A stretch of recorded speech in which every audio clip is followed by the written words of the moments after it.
Salut à tous, j'espère que vous allez bien. Non, la saison n'est pas encore finie, tout le monde aimerait bien, hein. On est déjà à se projeter la saison prochaine, Mercato, on s'en fout de cette saison, mais il y a encore des choses à jouer. Et oui, Girona a gagné hier contre Las Palmas, donc on est passé 3ème. Comme quoi, les ennuis ne sont jamais terminés, donc il va falloir gagner ce match contre Valence. On en parle de suite, c'est parti.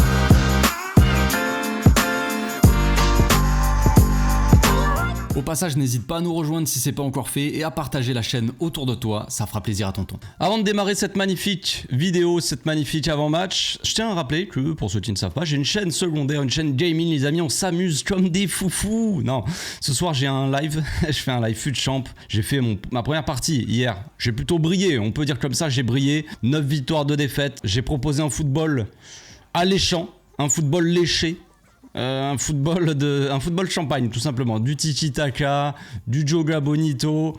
Si vous voulez avoir un peu de football champagne, un petit peu de football plaisir, vous pouvez passer sur la chaîne, ça fera plaisir à tonton, évidemment. Donc, on a tous envie d'oublier cette saison déjà après cette semaine folle qu'on a vécue, voilà, avec l'élimination de Ligue des Champions, le match contre le Real Madrid. Voilà, après ça, il y a eu une grande période de dépression, plus aucun bruit sur les réseaux, plus beaucoup de vidéos non plus, hein, de ma part. J'avais besoin de me ressourcer, j'avais besoin de faire une pause tout simplement, parce que bon, c'est compliqué de subir tout ça, c'est pas évident quoi, pas évident. On a eu beaucoup d'espoir et puis comme souvent finalement, est-ce qu'il fallait être étonné de ça? Non, pas vraiment. On s'est fait tarter et puis voilà, on finit la saison en beauté. Donc on finit sur une saison probablement blanche. Maintenant, il va falloir aller accrocher la 2ème place qu'on a perdue hier avec le match, la victoire de Girona contre Las Palmas, comme je l'ai dit tout à l'heure. Donc voilà, plus trop le droit à l'erreur non plus. Je l'avais dit la dernière fois après le match. Bon, vous savez, c'est un débrief à chaud. Donc après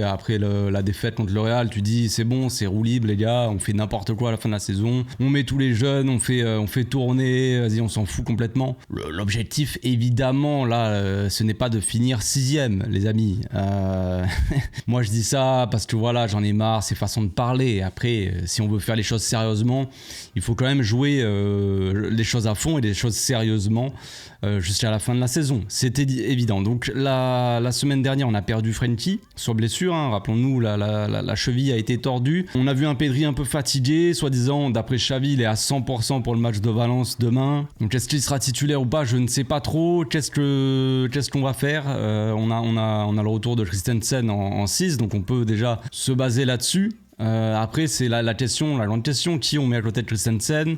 J'avais dit aussi qu'il fallait donner un petit peu plus de temps de jeu à Fermin Lopez, ça je le pense toujours. Concernant Lewandowski, voilà, c'est compliqué, il est vraiment dans un mauvais moment, tout comme Cancelo aussi, pendant qu'il y a des mecs comme Koundé par exemple qui sont dans un très grand moment. Bah voilà, t'as Lewandowski et Lamine Yamal aussi dans un très grand moment, Koubarsi toujours aussi vraiment comme un patron en défense, et voilà, mais il y a vraiment des mecs qui sont pas forcément au niveau. Donc la question c'est, est-ce qu'on les dégage? Je parle pas de Mercato, calmez-vous. Mais est-ce qu'on les enlève du 11? Est-ce qu'on donne la chance à d'autres joueurs comme Vitor Roque par exemple? Xavi en a parlé, c'est encore une fois expliqué. Parce que ça fait des scandales, pour rien, pour rien du tout. Vitor Roque, s'il a pas de temps de jeu, il va partir, je sais pas quoi. Il vient d'arriver, il a déjà expliqué 50 fois, Xavi. Maintenant, voilà, il faut qu'il ait un petit peu plus de temps de jeu, des minutes à gratter de temps en temps, quoi. Faut qu'il ait de quoi se mettre aussi des trucs sous la dent. Après, quand il rentre, il faut qu'il montre aussi. Il faut qu'il montre. Il faut le mettre dans les meilleures conditions pour qu'il montre, mais il faut qu'il montre aussi. Il faut qu'il y ait chacun, tu vois, que Xavi lui donne sa chance, mais que lui aussi prenne sa chance entre ses mains et voilà, il y aille vraiment, tu vois. Donc pour l'instant, c'est pas trop ce qu'on a vu non plus. Vitor Roque est pas rentré, il a pas claqué but sur but, et de quoi être choqué pourquoi Vitor Roque ne joue pas. Il est tellement fort. Au final, voilà, faut rester quand même un peu plus nuancé sur le sujet, quoi. Ça me paraît évident. Donc est-ce qu'il faut sortir Lewandowski du 11? Je ne sais pas, je pense que ça n'arrivera pas de toute façon. Donc après on peut faire des compos un peu fantasques et dire voilà, on met Vitor Roque, on met Casado titulaire. Voilà, Casado, J'ai pas vu s'il y a eu la convocation qui est sortie, mais Casado peut-être qu'il va être pris, mais Casado, il y a eu le Barça B qui a joué hier, qui a gagné encore une fois, qui s'accroche. Le Barça B qui a 3 points derrière la première place, Deportivo La Corogne qui a 33 matchs, nous on en a 34, mais vraiment c'est fou, on est vraiment, il reste 4 matchs je crois pour le Barça B, il me semble, peut-être plus, je sais plus combien de matchs ils ont par saison, et on va voir, s'ils sont premiers, ils passent direct en Division 2. s'ils sont deuxième, troisième, quatrième, quelque chose comme ça, il y aura les playoffs qu'on a joué déjà la saison dernière et qu'on a perdu. On avait perdu contre le Real Madrid, Castilla je crois, qui avait eux-mêmes perdu après je crois, mais bref, donc ça va être tendu, mais franchement il y a des belles choses avec la B. Mais tout ça pour dire que Casado a été titulaire, a joué tout le match, donc je pense pas que 2 jours après il va être titulaire et jouer une bonne partie du match contre Valence, tu vois. Ça me paraît quand même très peu probable. Parlons un peu de Valence. Valence, c'est une belle équipe qui a quand même très peu d'expérience et ça reste une jeune équipe. Il y a beaucoup de jeunes à Valence et il y a un tout nouveau projet, j'ai l'impression. Alors, je vois ça de l'extérieur. Je suis pas un gros connaisseur de Valence non plus. C'est pas comme si je suivais cette équipe absolument. Mais j'ai cette impression-là qu'il y a quand même beaucoup de joueurs du centre de formation, en tout cas beaucoup de jeunes. Il y a un nouveau projet avec Valence et ils ont l'air de plus faire confiance à des jeunes que à des anciens, quoi, on va dire. Il y a pas mal de jeunes joueurs, il y a des Pépélou, là, ça parlait de lui-même pour... on était un peu... soi-disant, le Barça s'est renseigné un peu ou surveille un petit peu le Pépélou. Il y a Hugo Duro aussi en attaque qui claque pas mal de buts, enfin qui claque pas mal, qui marque des buts correctement, je crois qu'il en a mis quoi, 12. C'est pas loin de Lewandowski non plus, d'un côté, voilà. Mais ils ont surtout un très très bon gardien de but. Et ça va être très costaud. Quand on regarde un peu... Dans la globalité, Valence, ils ont quasiment marqué autant de buts qu'ils en ont encaissé et en autant de matchs. Donc c'est-à-dire qu'il y a très souvent des petits scores, des matchs nuls. Voilà, c'est très souvent des petits scores. Il n'y a pas de 3-4-0, il y a dû en avoir, je sais pas, je suis pas remonté très loin, mais voilà, c'est assez mitigé. C'est pas des gros scores. Ils encaissent pas énorme, ils encaissent en moyenne un but à peu près par match, mais ils marquent en moyenne à peu près un but par match, tu vois. Donc pas foufou. Dans les derniers résultats, ils enchaînent un petit peu. Ils ont perdu contre le Betis, je crois, dans leur dernier match. Après, voilà, ils avaient gagné, match nul. Bon, il y a un peu de tout, quoi. C'est pas une équipe qui est forcément dans une grande forme olympique, mais c'est une équipe qui peut surprendre. Alors on est à domicile, donc peut-être que, mais bon, j'ai l'impression que cette année à domicile ça veut pas dire grand chose parce qu'on est à domicile nulle part, c'est pas vraiment notre stade, et quand on est à l'extérieur c'est pas notre stade non plus évidemment. Donc voilà, Valence, moi ce qui me fait on va dire le plus peur, c'est bon, ils ont quelques joueurs quand même assez rapides, assez pas mauvais aussi. Il y a cette insouciance de jeunes joueurs comme ça qui peuvent faire un petit peu de folie, ça peut bien matcher des fois, ça, tu vois, un peu d'engouement, de folie dans cette petite équipe assez jeune, tu vois. Donc ça peut créer un peu de folie dans notre défense, mais ce qui me fait le plus peur, c'est, on va dire, leur gardien de but qui est monumental. C'est un des meilleurs gardiens de Liga.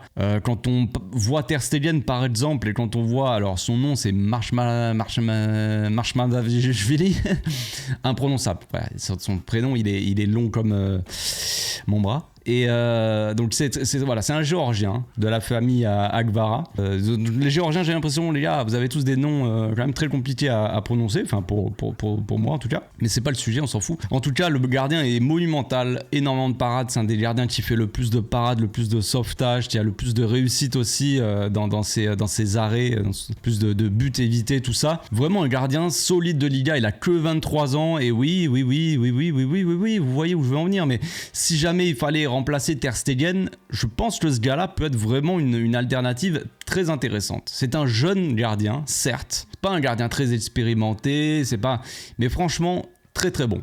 Très très bon, c'est un des gardiens les plus impressionnants de Liga, et voilà, tout simplement. Donc ça me fait peur quand on sait que Lewandowski est pas foutu de marquer et qu'on voit qu'en face ils ont un gardien monumental. Tu te dis, voilà, qui va marquer, quoi, ça va être compliqué. Et quand on voit qu'ils encaissent très peu et qu'ils marquent très peu, voilà, ça va être potentiellement un match peut-être un petit peu fermé, quoi, je dirais. Mais à voir. On va passer à la composition des équipes, les amis, c'est parti. Voici donc mon 11. Pas beaucoup de changements par rapport à d'habitude. On change pas une équipe qui perd.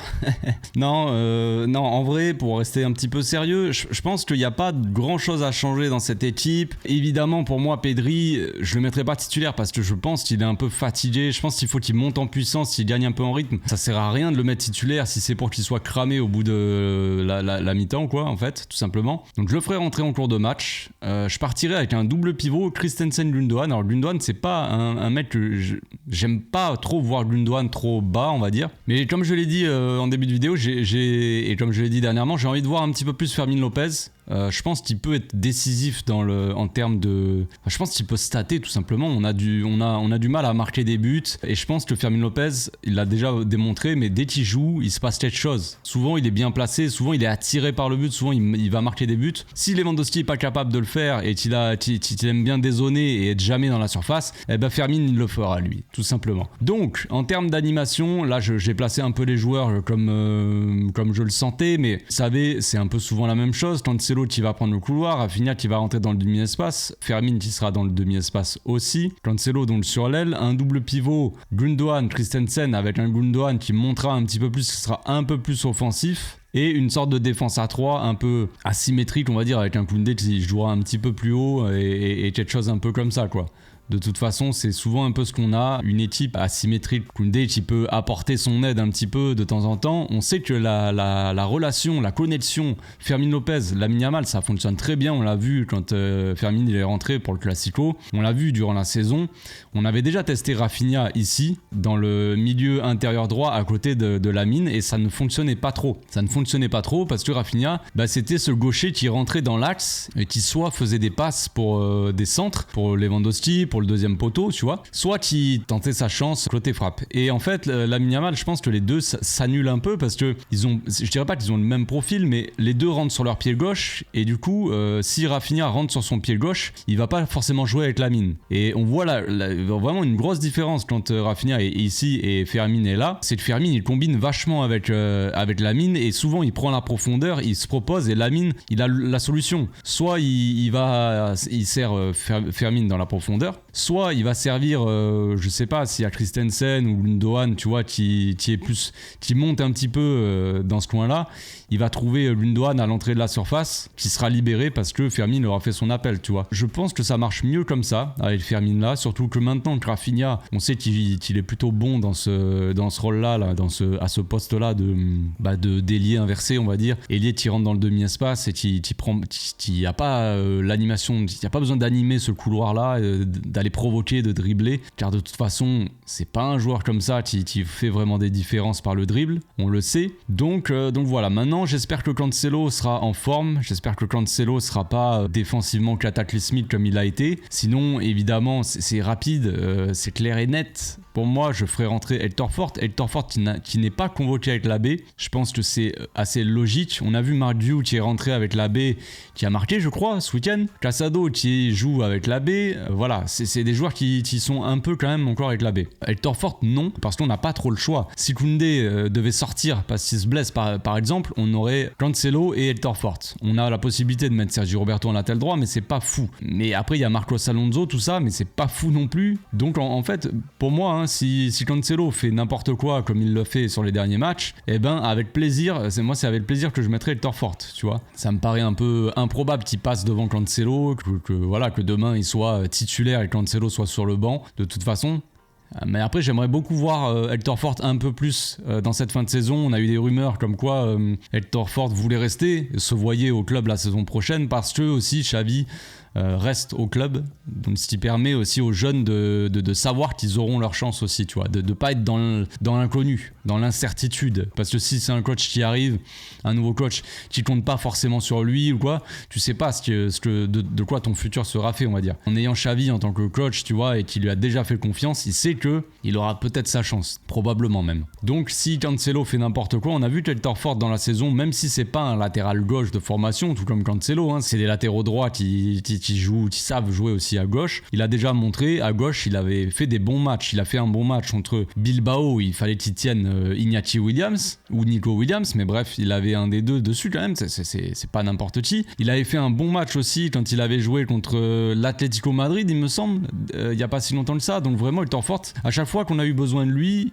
il a répondu présent. C'est pas un mec qui fait beaucoup de bruit, il fait moins de bruit que Lamine Yamal, il fait moins de bruit que Pau Cubarsí, qui impressionne vraiment, mais Hector Fort est il fait moins parler, moins marketing, un peu moins en vue, mais tout aussi bon que les deux autres en fait. Dès qu'il a dû jouer, moi je l'ai trouvé au niveau, sans grande folie, mais très peu d'erreurs, assez propre dans son jeu, vraiment, voilà, comme s'il jouait, il faisait partie de l'équipe, normal quoi.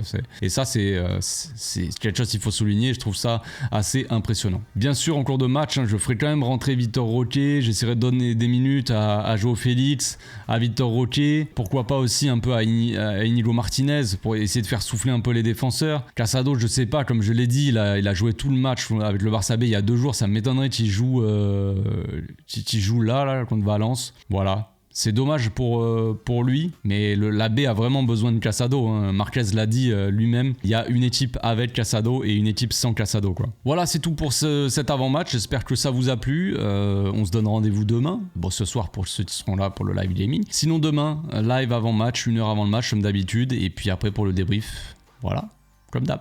D'ici là, portez-vous bien, passez une excellente fin de week-end. Ciao, ciao.